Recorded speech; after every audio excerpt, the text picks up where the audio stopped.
Patompo merupakan perguruan tinggi swasta yang terletak di Makassar, Sulawesi Selatan, tepatnya di Jalan Inspeksi Kanal. Universitas Patompo didirikan oleh HM Daeng Patompo pada tahun 1987 di bawah naungan Yayasan Pembangunan Indonesia Makassar atau disingkat YASPIM. Assalamualaikum warahmatullahi wabarakatuh dan salam sejahtera untuk kita semua. Perkenalkan, saya Rizka Rehana Burhan, SEMN. Saya adalah dosen tetap Program Studi Manajemen Fakultas Ekonomi Universitas Patompo. Pada kesempatan kali ini saya akan menjelaskan tentang mata kuliah manajemen strategi, yaitu mata kuliah yang saya ampu dan merupakan bidang keahlian saya. Pada mata kuliah ini saya menerapkan sistem DAI atau DIA, yaitu Delivery, Interaksi, and Assessment. Video ini disusun untuk memenuhi salah satu proses sertifikasi dosen pada tahun 2025, yaitu sebagai bentuk pernyataan diri dosen dalam pelaksanaan tridharma perguruan tinggi, khususnya pada aspek pengajaran pada format PDD UKT-PT. Selanjutnya saya akan memaparkan dan merincikan mata kuliah manajemen strategi merupakan mata kuliah inti yang ditujukan untuk mahasiswa semester 7 program studi S1 manajemen dengan kode mata kuliah MJ 41360 dengan bobot 3 SKS. Mata kuliah ini diselenggarakan sebanyak 16 kali pertemuan, yang dimana 14 kali pertemuan merupakan materi dan 2 kali pertemuan yaitu ujian tengah semester dan ujian akhir semester. Mata kuliah ini membahas secara komprehensif konsep dan praktik manajemen strategi. Yang pertama, formulasi strategi yang merupakan struktur organisasi, visi dan misi perusahaan, analisis lingkungan internal dan eksternal, hingga penetapan tujuan strategi. Yang kedua, ada implementasi strategi yang dimana merupakan struktur organisasi, pengelolaan sumber daya, dan kepemimpinan dalam organisasi. Selain itu, mahasiswa juga akan mempelajari dan memperdalam manajemen strategi dengan mempelajari modul dan studi kasus pada dunia nyata. Adapun capaian pembelajaran mata kuliah ini, yang pertama, mahasiswa mampu memahami prinsip dasar dan penerapan strategi dalam konteks organisasi bisnis. Yang kedua, mahasiswa mampu menganalisis lingkungan internal dan eksternal secara sistematis untuk menyusun strategi yang tepat. Mahasiswa mampu mengambil keputusan yang tepat dalam konteks penyelesaian masalah berdasarkan hasil analisis strategi. Adapun model pembelajaran yang saya terapkan menggabungkan pendekatan case-based learning dan project-based learning. Metode yang digunakan mencakup ceramah interaktif, studi kasus, kuis, dan simulasi bisnis. Referensi utama pada mata kuliah ini yaitu menggunakan buku manajemen strategi serta jurnal-jurnal ilmiah dari Google Scholar dan Sinta. Adapun evaluasi pembelajaran terdiri dari kehadiran 10%, kuis 10%, tugas individu ataupun kelompok 20%, ujian tengah semester 30%, dan ujian akhir semester 30%. Total keseluruhan 100%. Demikian penjelasan mengenai mata kuliah manajemen strategi yang saya ampu pada program studi S1 Manajemen Universitas Patompo. Berikut ini adalah dokumentasi video proses pembelajaran tatap muka pada pertemuan ke-7 dengan materi strategi analisis SWOT di dalam perusahaan. Terima kasih. Wassalamualaikum warahmatullahi wabarakatuh. Assalamualaikum warahmatullahi wabarakatuh dan salam sejahtera untuk kita semua. Selamat pagi. Pagi. Bagaimana kabarnya semuanya? Baik. Oke, semoga semuanya dalam keadaan baik ya. Hari ini kita akan melanjutkan dengan materi kita yaitu analisis SWOT. Tapi sebelumnya ada yang masih ingat materi minggu lalu? Ada, Bu. Oke, silahkan. Materi minggu lalu itu, Bu, mengenai macam-macam strategi. Ya. Salah satunya itu analisis SWOT. Oke, good ya. Saya harap kalian juga sudah sedikit memahami tentang materi minggu lalu tentang macam-macam strategi. Pada hari ini kita akan melanjutkan dengan materi kita yaitu analisis SWOT. Tapi sebelum itu saya akan absen. Oke, apakah semuanya hadir? Atau ada yang izin mungkin temannya? Oke, kalau begitu saya langsung absen saja ya. Oke, baik ya. Sekarang kita akan melanjutkan materi, yaitu tentang salah satu strategi yang biasanya digunakan oleh perusahaan, yaitu adalah analisis SWOT. Oke, sekarang kita masuk. Oke, sebelumnya saya akan menjelaskan tentang apa sih itu analisis SWOT ya. Jadi analisis SWOT di dalam perusahaan itu adalah kita melihat ya atau menganalisis apa-apa saja sih yang menjadi kekuatan, kelemahan, peluang ataupun ancaman dari perusahaannya kita ya. Nah, selain menjadi penilaian bisnis, dia juga merupakan proses kolaboratif ya, yang dimana biasanya dilakukan untuk proses kolaborasi antara perusahaan satu dengan perusahaan yang lainnya. Setelah itu ada yang namanya evaluasi terstruktur, yang dimana evaluasi terstrukturnya ini yaitu bisa saja kita lihat dari internal ataupun di eksternal perusahaan. Seperti itu ya. Nanti akan kita bahas lebih lanjut tentang analisis SWOT-nya. Oke, sekarang kita masuk ke analisis eksternal ya.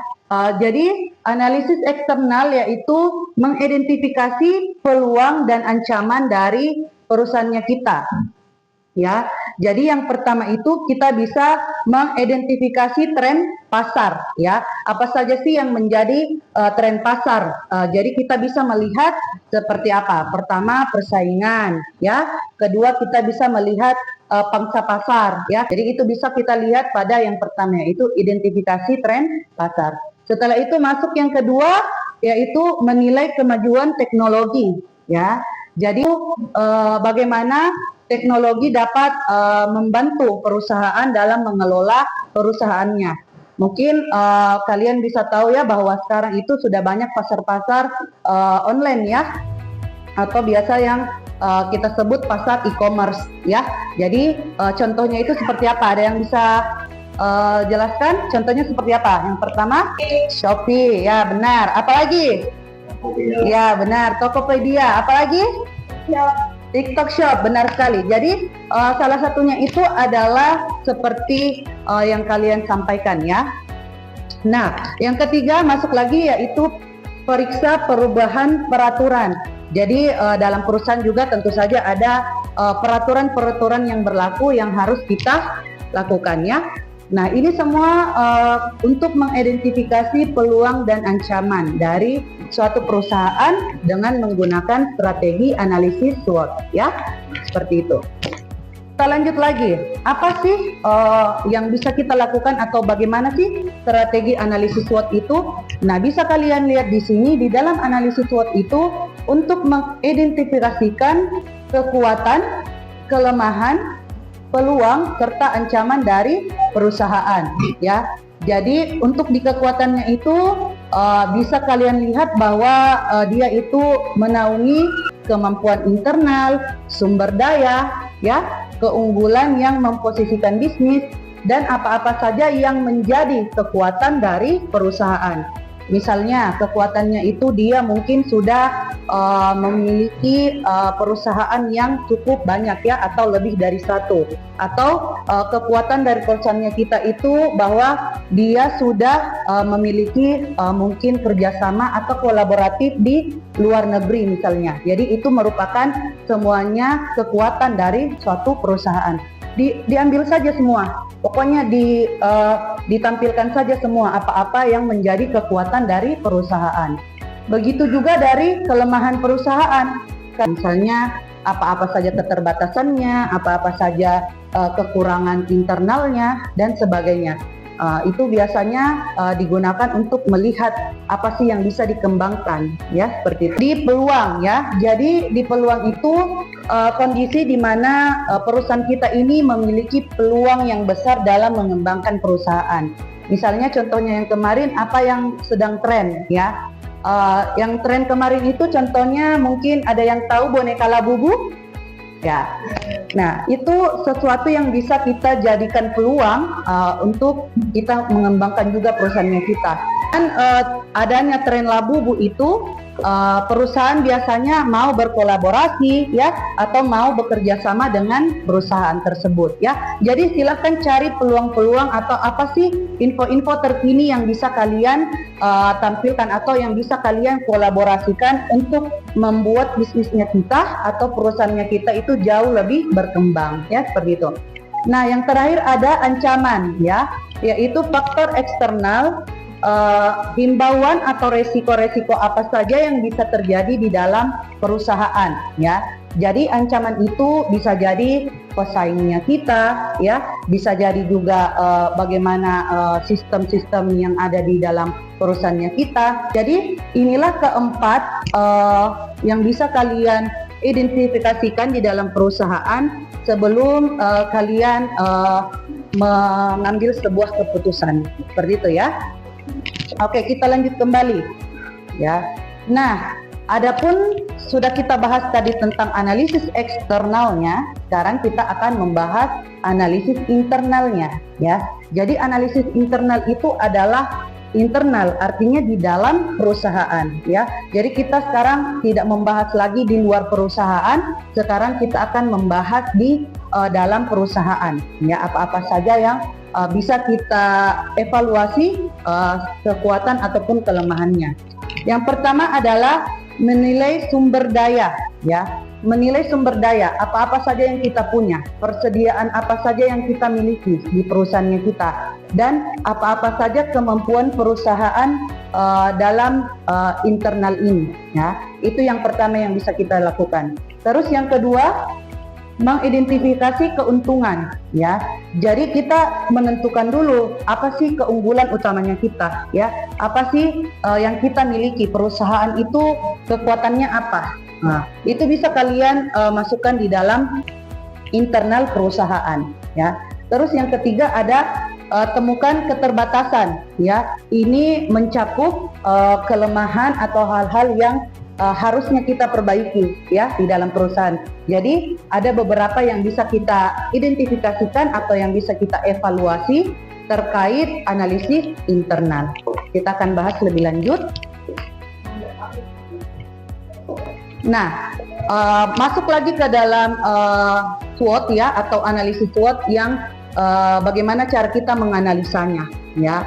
Jadi di sini ada beberapa faktor yang bisa kalian lihat ya di layar, bahwa yang pertama itu adalah kumpulan data ya. Jadi data-data apa saja yang ada di dalam internal perusahaan yang bisa kita kelola. Terus ada analisis faktor, yang dimana analisis faktor ini adalah kerangka SWOT yang ada di dalam perusahaan kita ya. Terus ada prioritaskan wawasan ya. Jadi di sini bagaimana cara kita mengidentifikasi faktor-faktor internal perusahaan yang masih bisa kita kembangkan ya. Terus yang terakhir adalah mengembangkan strategi ya. Nah, inilah yang akan kita kembangkan. Strategi-strategi apa atau inovasi-inovasi apa yang bisa kita tambahkan di dalam analisis SWOT di dalam perusahaan ya. Jadi ini semuanya masuk ke dalam komprehensif yang bisa kita gunakan di dalam internal ya. Nah, masuk lagi ke dalam memprioritaskan faktor dan strategi pengembangan ya. Jadi nilai kepentingan ya. Yang pertama bisa kalian lihat itu ada memprioritaskan berdasarkan dampaknya ya. Apalagi kita ada di era yang semakin berkembang ya, di era industri 5.0 yang dimana itu semuanya harus ada dampaknya, atau apa sih yang keluaran dari yang kita lakukan ini. Nah, yang pertama itu kita harus memprioritaskan berdasarkan dampaknya ya. Apa yang bisa kita lakukan setelah melakukan analisis SWOT ini, dan apa yang bisa kita kembangkan atau inovasikan kembali. Terus yang kedua adalah memanfaatkan kekuatan ya. Jadi kekuatan perusahaan itu sangat penting. Jadi silahkan kalian lihat ya, bagaimana sih itu kekuatan kita, batasannya kekuatannya kita itu sampai di mana ya. Karena kekuatan ini menjadi kunci dalam mengembangkan juga strategi-strategi serta inovasi di dalam perusahaan. Yang ketiga, kita harus mengatasi kelemahannya, ya. Jadi setelah kalian kita berembuk ya, apa-apa sih kelemahan di dalam suatu perusahaan, ya, apa sih kelemahan kita di dalam internal perusahaan itu? Nah, itulah yang harus kita tekan, ya, atau yang harus kita carikan solusi agar perusahaannya kita jauh lebih berkembang. Jadi kita harus mengatasi kelemahannya kita, ya, atau mengurangi kelemahannya kita. Setelah itu, yang terakhir adalah meminimalkan ancaman. Jadi kita harus meminimalkan ancaman agar kita terhindar dari ataupun pesaing-pesaing pasar kita yang mungkin bisa melampaui perusahaannya kita, ya. Jadi itu sebuah ancaman yang besar, apalagi berhubungan dengan yang namanya pesaing, ya. Lanjut selanjutnya. Jadi dalam hal ini ada cara ya yang bisa kita lakukan untuk memanfaatkan, ya, untuk memanfaatkan kekuatan tentang peluang yang ada di perusahaannya kita, ya. Jadi yang pertama itu adalah identifikasi sinergi, ya, yang dimana untuk mengidentifikasi sinergi ini perusahaan bisa melihat apa sih kekuatan inti yang dimiliki oleh perusahaan. Mungkin agar kalian bisa lebih paham, kita ambil satu contoh perusahaan ya. Jadi kira-kira perusahaan apa yang mungkin bisa kita jadikan contoh dalam melihat bagaimana sih strategi analisis SWOT ini bisa digunakan dalam perusahaan. Oke, karena sekarang banyak atau lagi berseliweran itu adalah coffee shop ya. Ada yang tahu Coffee for? Oke, mungkin kita bisa jadikan Coffee for ini sebagai contoh ya, analisis SWOT ini ke dalam perusahaan core ya, atau Coffee for ya. Jadi kita lihat dulu yang pertama ya, adalah kekuatannya. Ada yang tahu kekuatan dari Coffee for? Oke, silahkan. Menggunakan bisnis online. Oke, good. Ada lagi yang lain? Saya Oke, silahkan. menggunakan digitalisasi. Oke, good. Benar ya. Jadi apa yang disampaikan temannya itu sudah sangat bagus. Jadi kekuatan atau salah satu kekuatan dari coffee shop yaitu Coffee for ya, dia sudah menggunakan metode digitalisasi ya, yang dimana model ini sangat baik digunakan di era ini atau di era globalisasi saat ini ya. Apalagi kita ketahui bersama bahwa di era ini itu semuanya serba internet ya, atau semuanya sudah menggunakan yang namanya digitalisasi. Seperti kita ketahui, Core ini sudah memiliki aplikasi ya. Jadi dengan adanya aplikasi Core itu kita bisa melihat mulai dari harganya ya, makanannya pun bisa kita lihat di dalam aplikasi ya. Yang kedua itu Coffee for itu memiliki kopi yang terkenal enak ya, atau disukai oleh generasi-generasi saat ini ya. Seperti kita ketahui bahwa generasi saat ini itu saya lihat sangat menyukai kopi ya. Apalagi baru mau mengerjakan tugas itu cari lagi coffee shop ya, mau nongkrong dengan teman-teman itu juga bisa kita nongkrong di coffee shop. Jadi memang peluangnya atau kekuatannya itu jauh lebih besar ya, seperti itu. Terus sekarang kita masuk ke yang kedua ya, yaitu adalah kelemahannya ya. Kelemahan dari Coffee for ini adalah harganya itu relatif lebih tinggi ya. Jadi biasanya kita itu masih melihat harga ya dalam hal ini ya. Yang ketiga yaitu peluang ya. Peluang dari Coffee for ini yaitu yang pertama adalah Coffee for ini peminat kopi di Indonesia itu sudah berkembang dan sudah semakin meningkat ya seiring berkembangannya zaman. Jadi salah satu peluangnya adalah karena sekarang mulai dari anak SMP, SMA, kuliah dan kerja itu membutuhkan yang namanya kopi ya. Jadi salah satu peluang yang dilakukan oleh KOR dalam melihat peluangnya, ya seperti itu. Yang terakhir itu adalah kelemahan dari coffee shop KOR, yaitu yang pertama adalah tentu saja persaingan, ya. KOR memang sudah banyak memiliki cabang, tetapi kita tidak bisa pungkiri bahwa semakin banyak juga yang membuka kopi shop yang harganya relatif lebih rendah, ya. Dan adapun yang kedua adalah perubahan tren, ya. Seperti kita ketahui sekarang bahwa selain kopi, sekarang juga konsumen ataupun masyarakat itu lagi pada suka minum yang namanya matcha, ya, atau green tea, ya, yang biasa kita kenal, ya. Nah, biasanya mereka lebih suka atau biasanya melihat dari segi kesehatan juga banyak yang lebih menyukai green tea sekarang, ya. Jadi perubahan tren itu juga bisa menjadi ancaman dalam kopi shop KOR ini, ya. Setelah kalian mengidentifikasi semuanya, dapat kekuatannya, sudah dapat kelemahannya, sudah dapat peluangnya, dan sudah dapat ancamannya. Nah, dengan kalian sudah melihat apa-apa saja yang dimiliki oleh coffee shop KOR ini, maka disinilah bisa kita membuat suatu keputusan, ya. Keputusannya apa? Keputusannya itu bisakah kita melakukan inovasi-inovasi yang baru, ya. Bisa juga kita melakukan gebrakan-gebrakan yang baru untuk membuat agar coffee shop ini bisa bertahan di era sekarang ini, seperti itu. Nah, setelah kalian mengidentifikasi kekuatan, kelemahan, peluang serta ancamannya, apa kira-kira yang bisa kalian tuangkan atau apa inovasi-inovasi yang baru yang bisa kalian pikirkan? Ada yang bisa? Saya, Bu. Oke, silahkan. Green tea dan Kopi. sehingga kopinya nanti ada cita rasa green tea.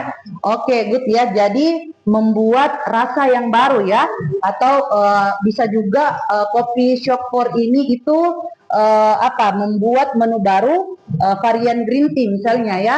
Oke, sangat bagus. Nah, itu yang bisa kalian lihat tentang bagaimana mengambil keputusan dan membuat inovasi-inovasi yang baru, ya, seperti itu. Selanjutnya, kita bisa menerapkan rencana aksi, ya. Setelah kita mengetahui kekuatan, kelemahan, ancaman, dan peluang dari perusahaannya kita. Yang pertama itu ada prioritaskan dan rencanakan, ya. Jadi kita bisa merencanakan lagi mungkin rencana-rencana yang lebih matang, ya, tentang apa sih yang akan kita lakukan selanjutnya, ya. Terus selanjutnya kita juga bisa memprioritaskan salah satu yang menjadi kekuatannya kita. Nah, tadi salah satu kekuatan dari coffee shop KOR ini adalah dia itu memiliki cabang yang banyak, ya. Itu bisa kalian gunakan dan membuat rencana-rencana yang jauh lebih matang, ya. Terus selanjutnya tetapkan rencana tersebut dan tanggung jawabkan. Dalam artian ini kita langsung beraksi, ya. Jangan sampai hanya jadi rencana. Dari rencana yang kita lakukan ini langsung harus menjadi aksi, ya.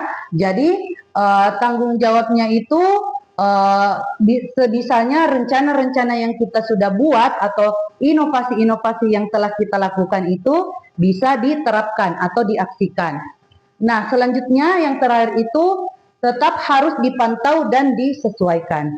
Jangan sampai kita sudah mengeluarkan atau kita sudah membuat inovasi-inovasi yang baru lantas tidak dipantau.